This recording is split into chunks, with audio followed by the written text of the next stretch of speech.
Hello everyone and welcome to the Digital Dissect podcast. On this podcast we talk about all things digital, from design and delivery to culture and business goals. My name is Dave and I will be your host for our journey through the digital world.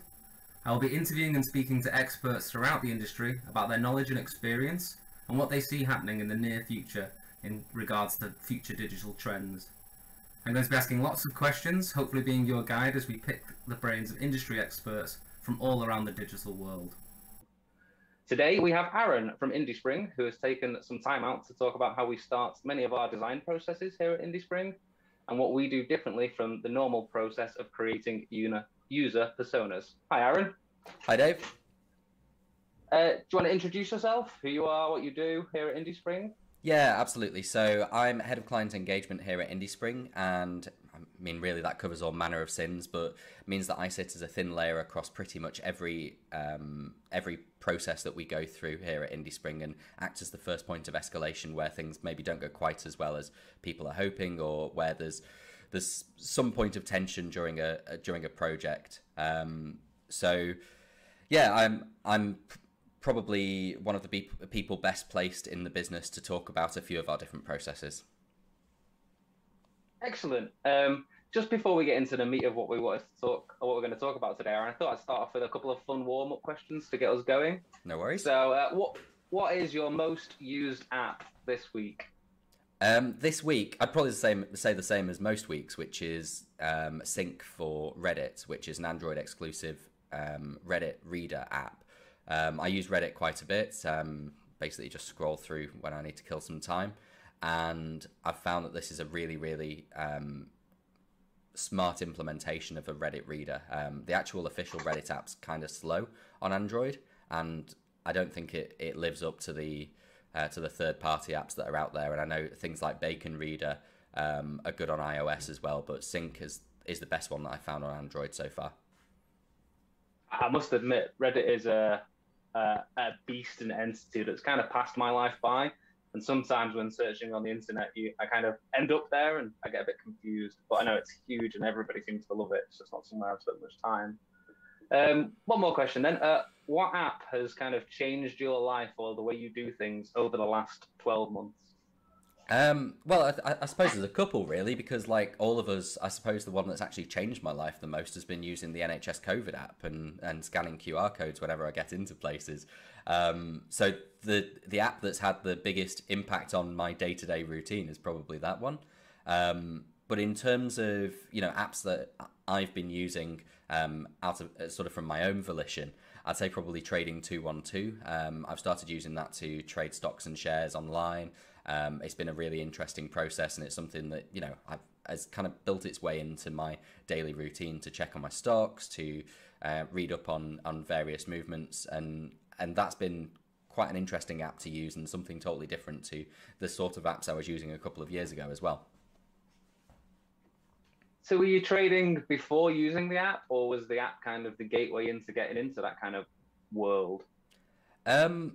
So I was interested in trading before using the app, and I was involved a little bit in cryptocurrencies, but decided to take the plunge after finding an app in Trading 212 that seemed pretty robust, pretty secure, well trusted, and I started out just by putting a few pounds in there each month and almost playing it like a game, I suppose, which I'm sure lots of people who give good financial advice are probably holding their head in their hands right now and saying, please, God, don't do that.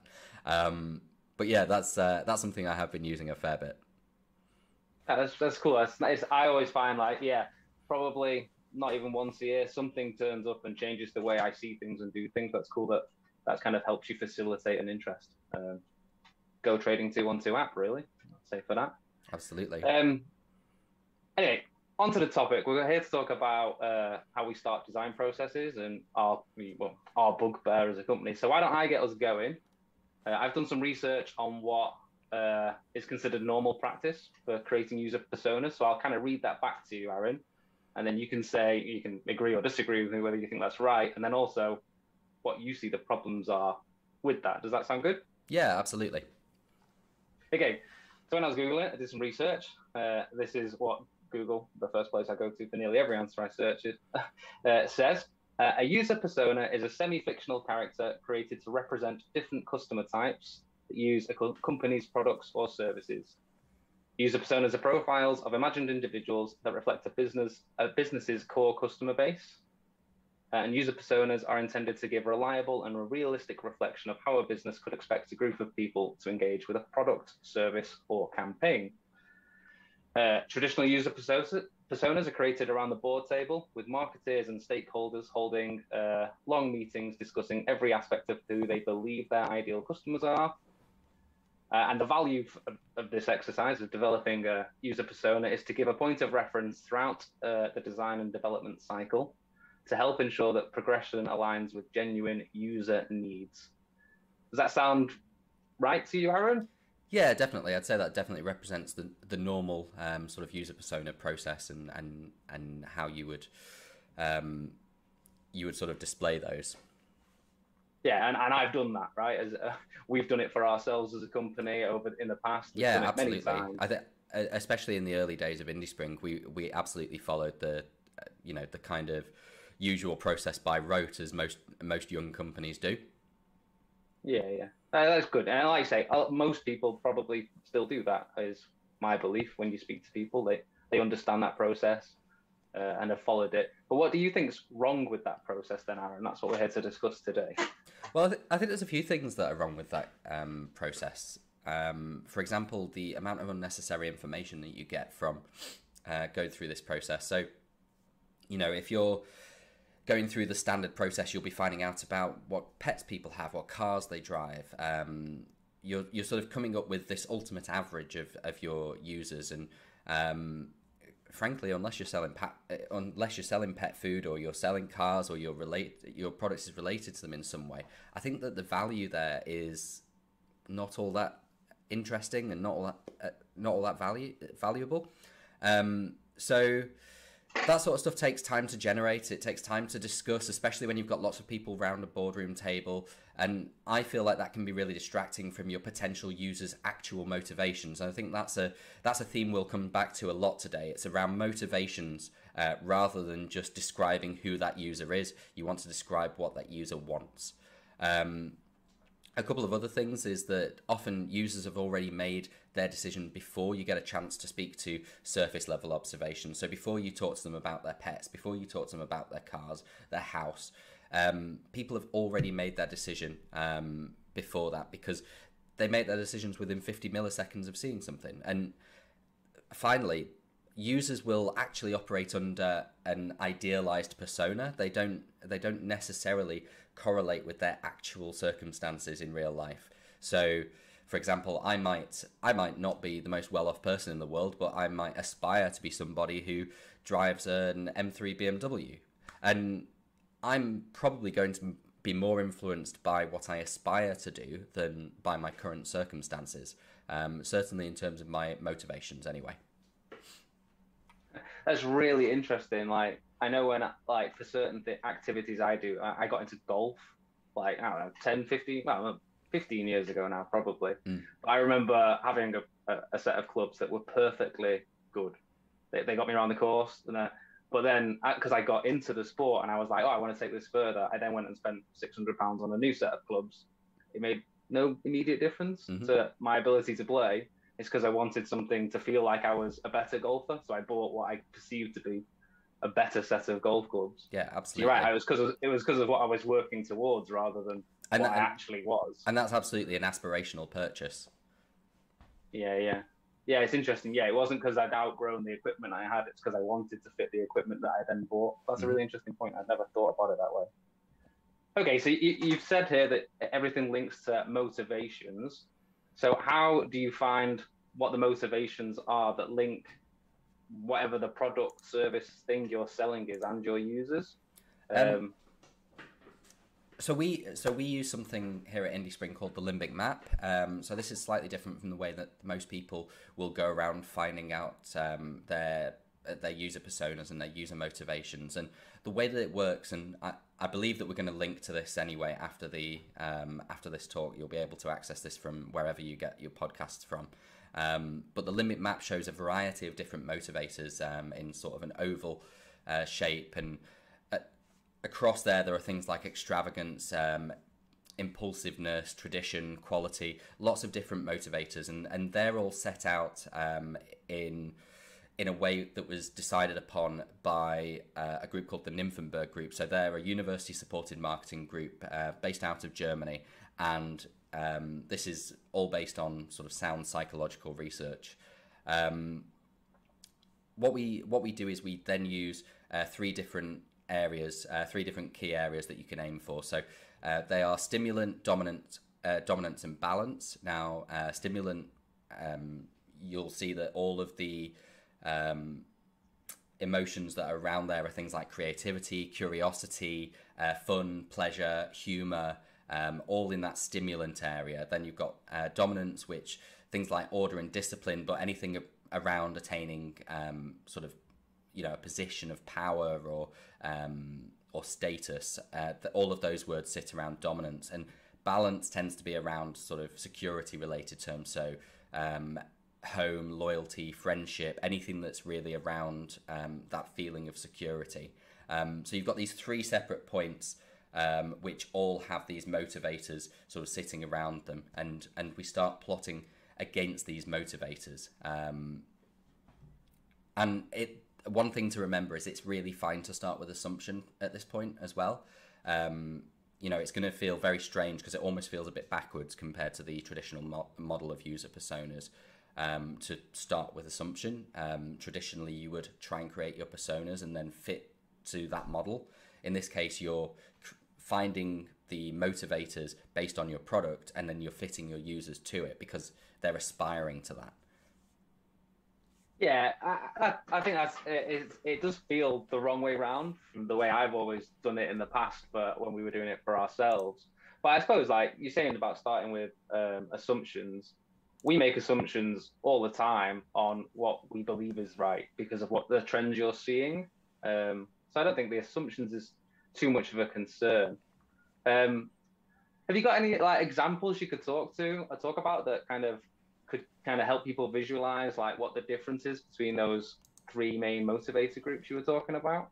Yeah, absolutely. We've got we've got an example that we've used before. We do some training courses on this and help to inform some of our existing clients and people out in the space as to how this works. And one of the examples that we generally use on that is the idea of Chanel and Patagonia. So Patagonia, obviously a well-known clothing brand.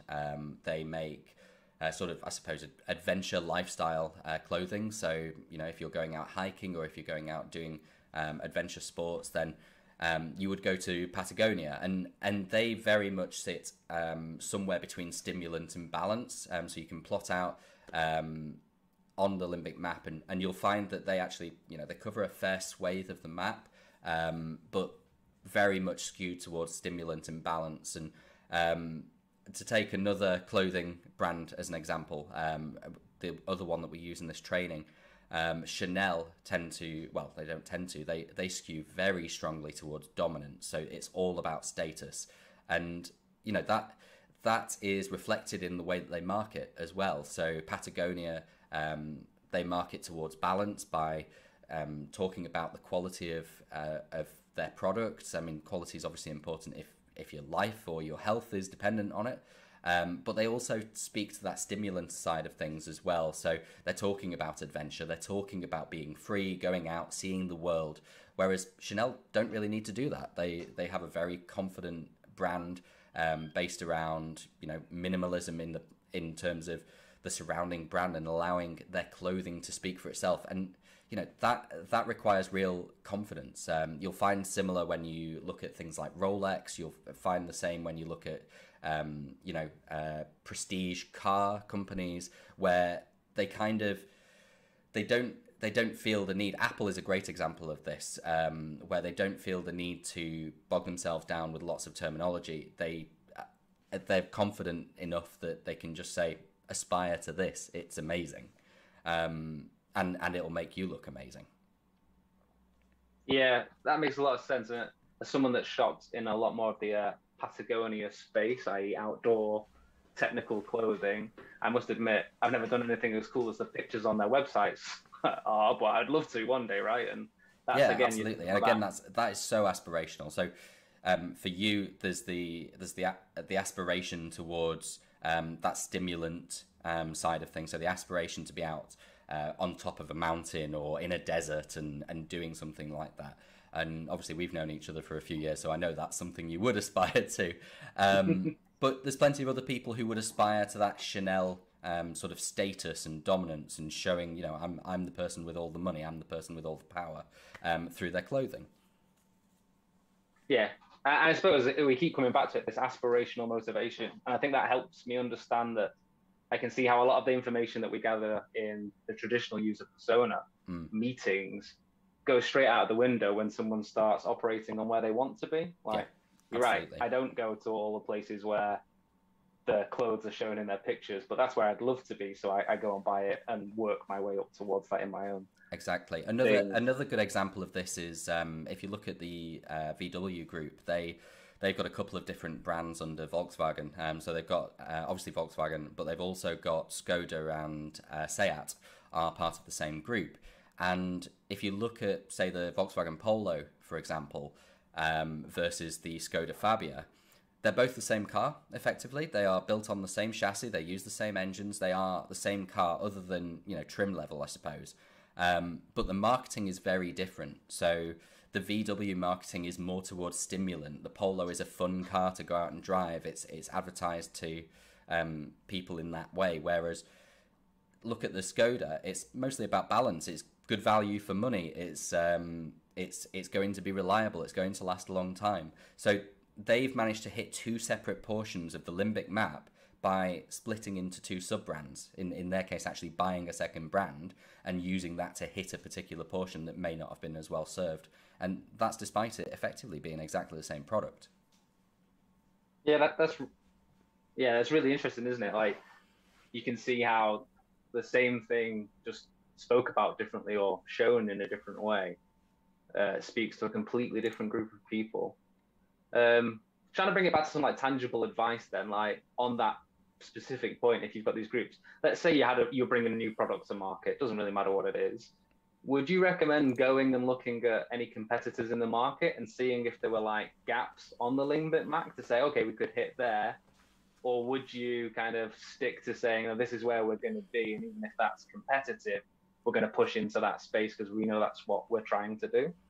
I mean, I think that really depends on your business, and obviously, you know, it's entirely up to you whether you think that you've got something which is going to be a little bit more niche, despite the fact that you're sitting in the same area on the Limbic map, or whether you decide, actually, you know, if I'm competing against McDonald's and they're fulfilling this particular part of the Limbic map, I want to differentiate myself by going for something that's completely different. So I think it really depends on your own product and your own sort of risk tolerance in terms of going into something that may be an overpopulated area and trying to serve that same motivation. But you know, for something like food, like a McDonald's, you know, people need to eat. That motivation is incredibly strong, and people aren't going to eat McDonald's every day of the week. So, you know, there's different ways to approach it. But I think in general, if you know that there's going to be a heavy hitter, a big player in that area of the Limbic map, then I don't think it's a problem to go, you know what, I'm going to aim for something slightly different. I'm going to go for something that they're not hitting in their marketing. Yeah, that makes sense. Yeah, when there's already such an established giant in the space. Yeah. But I suppose, yeah, if you're in a more niche market, you're probably not as worried about the competition. So therefore, you can stick to your guns a little bit more on what you believe the motivation of the product is. Yeah, absolutely.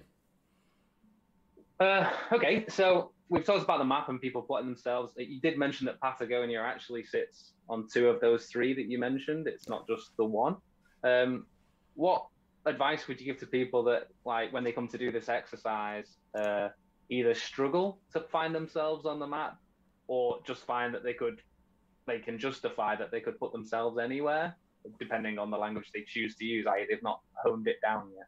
Yeah, I think if you're struggling to plot out on the Limbic map, it's probably a case of letting go a little and just going with what feels right and feels natural for your brand. And sometimes those things won't naturally sit in a particular corner of the Limbic map, and you've just got to try and sort of build it up as best you can from there. But if you are sitting across a couple of areas, there's a few different ways that you can approach it, but I think the most powerful one that we tend to use is multivariate testing.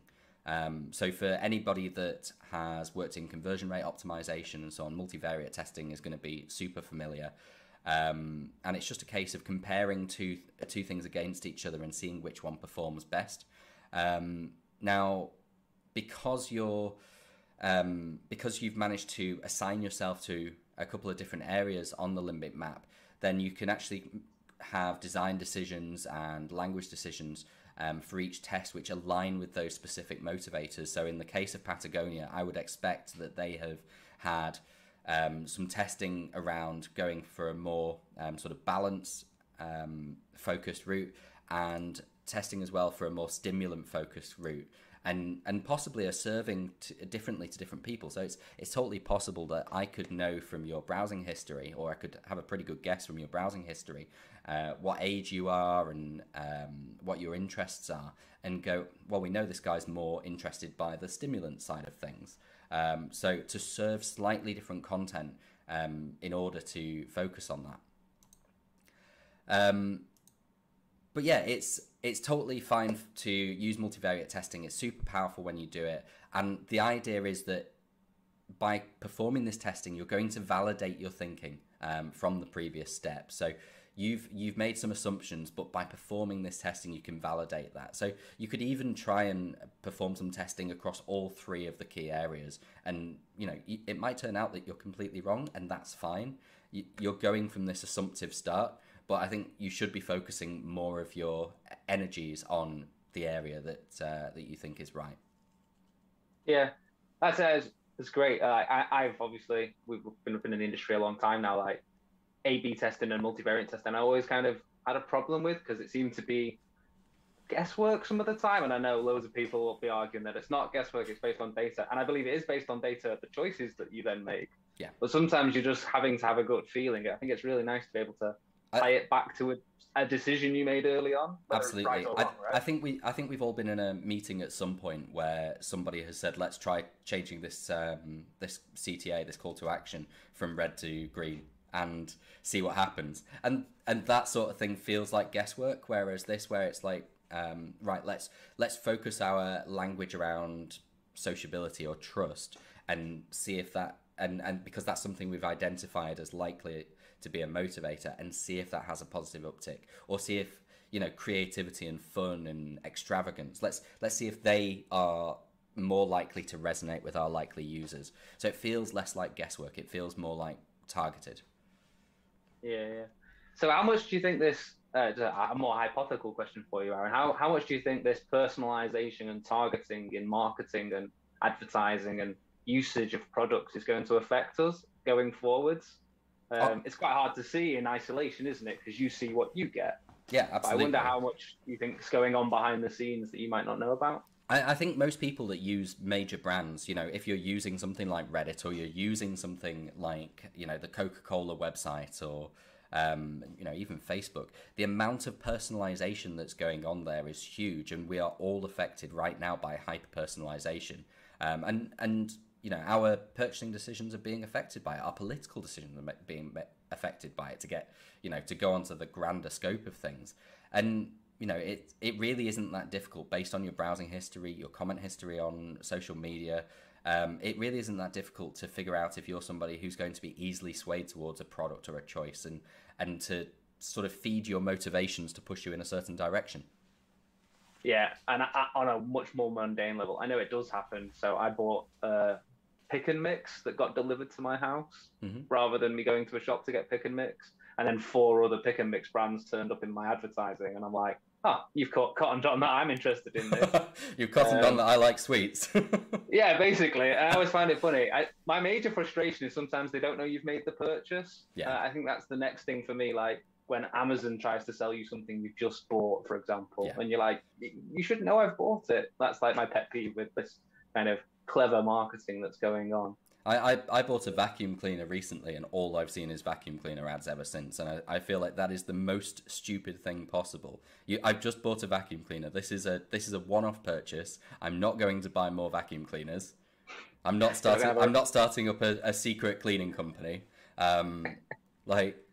Yeah, it just seems crazy to me that that's something that hasn't been solved by the big guys yet. And you would expect Amazon to be so much better at it. Yeah. Well, thanks for taking some time out today, Aaron, to kind of talk about that process that we've got. I must admit, like, from where we were doing it 3 or 4 years ago and me being in charge, I think listening to you guys talk about it now is so interesting, and it makes it much more real, if that makes sense. It's quite a large term, but like the guesswork seems to be removed a bit more because you've got a map and it's plotted, and it doesn't matter if it's wrong, but you know why it was wrong. I find that really interesting. Yeah, absolutely. And this is a very small part, really, of a much larger process that we run with all of the new applications that we start working with, or when we take on an older application. And obviously we have to work on that and decide the roadmap. This is sort of the first stage of a larger process. So hopefully it's something that we'll be able to discuss in more detail as we go down the line, because I think there's plenty there for us to discuss, and I'm sure that the people listening to the podcast or watching it on YouTube are going to get loads of value from those stages as well. Oh, great. Yeah, that you've committed yourself now. I'm going to have to steal you for a couple more sessions. I might be committing someone else on the team. We'll see. Well, you just point them in my direction, and that'll be fine. Awesome. But yeah, thanks again for your time today, Aaron. I really appreciate it. I hope everyone listening got something out of it, and that we can see you on the next podcast. Excellent. No problem at all. Cheers. Thanks. Bye. Thanks for listening, or watching if you're on YouTube, to this first episode of the Digital Dissect podcast. Next time we have Rob Sambach, the Managing Director of IndieSpring, who's going to talk to us about the sustainability of flexible working. Rob has built IndieSpring with flexible working as a core policy for the last 10 years, and he's going to share what he has learned about running a business with flexible working and how to balance this while keeping a strong culture within your team. Please follow us to keep updated when new episodes are released, and all the episodes will be available on YouTube and to wherever you listen to your podcasts. Until next time, thank you and see you soon.